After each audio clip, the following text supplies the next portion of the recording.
First date on Saturday. She is working, so I said to let me know what time to pick her up. She's reached out twice this week, but no time mentioned. Do I message her on Saturday? I know I'm a bad student. That's not a definite date. You got a definite date is a definite day, definite time, definite place to get together. And you fumbled the football there. So you got to understand if she's been reaching out still, like if she says, "Oh, I'm not sure," and you should never say, "Hey, let me know what time to pick you up." If you're making a date and you say, "Hey, how about Saturday night, 7 o'clock?" Because if she's, when you say, "Hey, when are you free to get together?" She's like, "Well, I'm free Saturday, or I'm free Sunday, or I'm free Tuesday night." Then you say, "Hey, how about Saturday night at 7 p.m.?" If you know her well enough and you have rapport, maybe you met her as part of your social network, then you'll say, "How about 7 p.m.? Shoot me your address and I'll pick you up." If it's online dating, then ideally you're going to probably meet like at a wine bar or someplace to have a drink so you can make sure she looks like her pictures and you click and you jive, especially you guys that are on a budget. And that way, if it goes well, then you can move on to another location that is a short walk or a short Uber ride or a short bus or train ride to go have a nice dinner. And then after dinner, you should have a third place to go if the dinner goes well, where you can do something fun and physical, like miniature golf, like shooting pool, darts, bowling, anything that facilitates physical touch, physical interaction. Top Golf is a great place to take a girl for a date, especially if she doesn't know how to hold the golf club. Then you put your arms around her, show her how to do it. Makes it seem natural that you're breaking the touch barrier. So if she's still reaching out, I would just say the next time she reaches out to you, say, "Hey, how about 7 p.m. Saturday?" And if she goes, "Oh, I don't know. I'm not sure. I'm not sure my schedule," then say, "Well, if you're not sure if you can make the date Saturday, why don't we just do it another time when your schedule's a little more open?" And that's the takeaway. And if she just goes, "Okay, yeah, we'll just do it another time," then say, "Great." And then never call or text her again for any reason. Because if she really wanted to see you, she would make definite plans.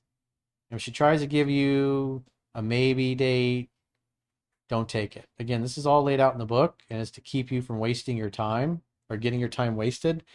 The newsletter that I did today was a good example of it. It was a guy from the UK, and he met a girl in salsa class. He'd seen her on 4 separate occasions at different salsa events, but he never asked her out in person. He never got the number in person. And then he saw her on Instagram, so he followed her. She followed him back.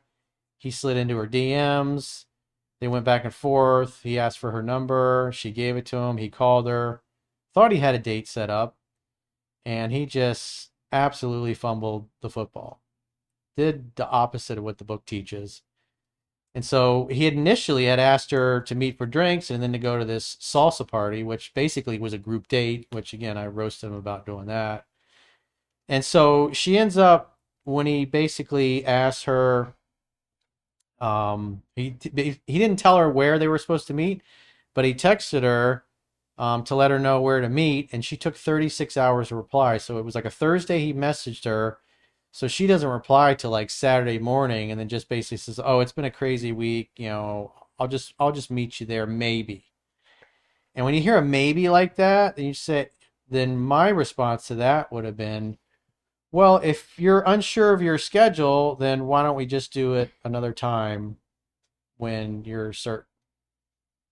Or like in that case, because she waited 36 hours to reply, I would have texted back saying, "Oh, sorry, when I didn't hear back, I made other plans. We'll just have to do it some other time," and see what she says.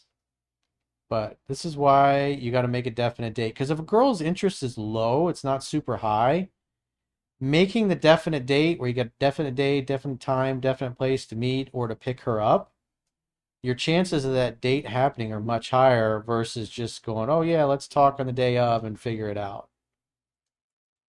So that's why you don't accept a maybe date. If she's borderline or marginal, not super into you, and you accept that, 9 times out of 10, she's going to stand you up or blow you off or come up with an excuse as to why she can't see you. Should your girlfriend share her location with you and vice versa? Is that normal? Well, they typically just do that on their own, and then they ask you to share yours. If women trust you and you're the man, they want you to know where they are for obvious safety reasons, because they're also going to have their girlfriends that they share their location with too. Yeah, I do it with my girlfriends. Sharing is caring. If she shares her location, she likes you and cares and admires and respects you. And she has nothing to hide because her location's always available. There you Yeah. go. If she hides her location, then you go, uh-oh, that's not good. In an undefined long distance situation, how much vulnerability over the phone keeps attraction alive versus kills it? Don't turn the girl into your mommy or your therapist. You don't need to be emotionally vulnerable. It sounds like you've been listening to a bunch of feminist nonsense. At the end of the day, you don't dump your problems on your girl. I was doing a phone session with a guy last night, and he got to the point, and he'd been with his girlfriend, it was like 4 or 5 years. And before they went on a break, they were basically only having sex maybe every 2 weeks. And most of the time, he was getting rejected. And one of the things that we were talking about was exactly that topic because he would come home at night and he would bitch and vent about his problems and the struggles that he was having. I was like, yeah, dude, all you're doing is when you bring your stress home and you dump it on your girl, even though she claims that's what she wants. If you're stressed out and you're freaked out about your future and your ability to pay your bills or get a raise or your business grow or whatever it happens to be, then you're going to freak her out and she's not going to feel safe. And then the legs are going to close. So share that stuff with your guy friends that you are 100% certain will never tell anybody what you share or your therapist, but don't dump that shit on your girl. All you're going to do is dry her up. They're not set up to handle it. If she knows you're going through a tough time, just say, "Oh, babe, I'll figure it out. I always do." That's all she needs to know. Coach, I know it's common for women to say, "I'm focusing on myself." When a woman says, I need to focus on myself, usually when she's asked for space, what she's basically saying is, you dried me up. My pussy's drier than the Sahara Desert, so I'm going to focus on things other than you because my interest is low. That's basically what they're saying. But if I'm also not dating to focus on my own personal goals, is it okay to say I'm focusing on myself, or is that feminine? Well, you sound like a girl when you talk that way. Again, the only reason a girl's going to say that to you is you're coming on too strong, you're over pursuing, and she feels smothered. And so those are usually the excuses that she gives you as to why she's unavailable for dates or her schedule's not very open. It's a sign of low interest and that you've probably over pursued and you may have screwed the pooch. Basically, how do I balance being cocky and humble at the same time? Well, the idea is you're trying to be funny and a little cocky, but not a dick. In other words, cocky and funny, but not cocky and arrogant. Being arrogant thinks is coming off like you're better than everybody else. And guys that are trying to learn to be a little cocky, they kind of tend to take it too far to where their negs, if you will, or their teasing and their banter comes across as insults and belittling. But if you're talking to a girl with a low self-esteem, even though you're teasing her in a playful way, she'll take it personally just because she assumes the worst. So you want a girl that laughs at your jokes, that presupposes you mean it in jest and it's lighthearted. So just don't be an arrogant, condescending dick to people. Do you mean Harvey Specter kind of cocky, assuming you watch Suits? Suits, it's pretty good. It's a good I have show. not watched Suits. It's a pretty good Harvey show. Specter, Suits. He's the main guy, right? The main attorney with the dark hair. If I can recall, yeah. There's that. There's like one of them, and then the other dude is basically, if I can recall correctly, I saw the show many years ago, that basically he just out on a limb got a job as a lawyer, but he was that type of dude. Like, I don't remember their names, but there was one of them that he's just really good at reading the books quickly, like getting all the information quickly, and he just knows it like the back of his Yes, I hand. would say like that. I have seen clips of him. Also, The Tailor of Panama with Pierce Brosnan. It's really kind of cocky. He does a good job with that.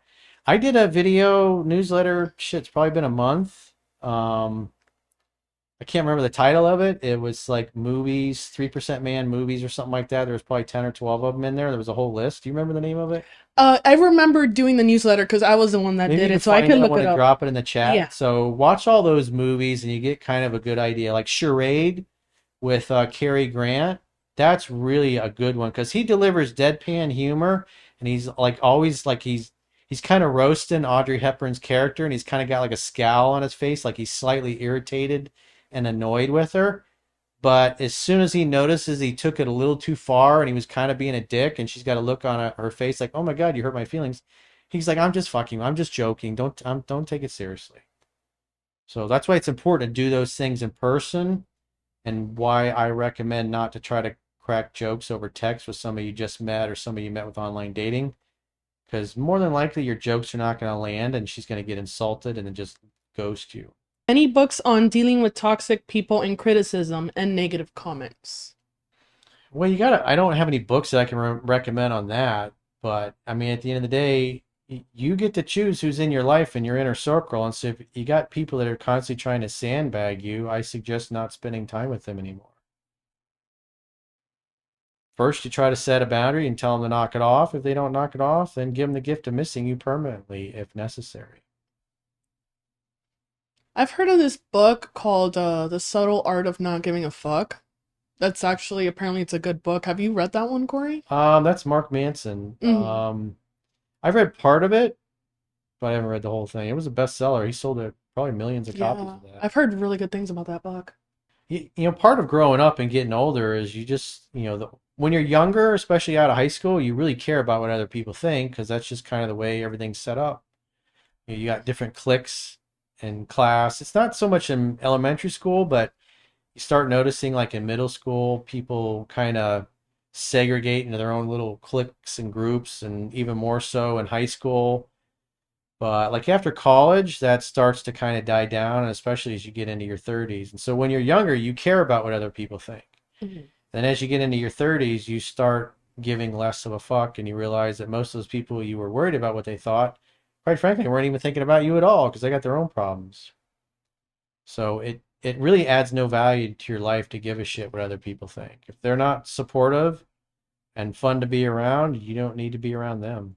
And Babe, the other thing is just remember people project what's inside. No one will ever do or say anything to you that isn't a direct reflection of how they feel about themselves in a moment.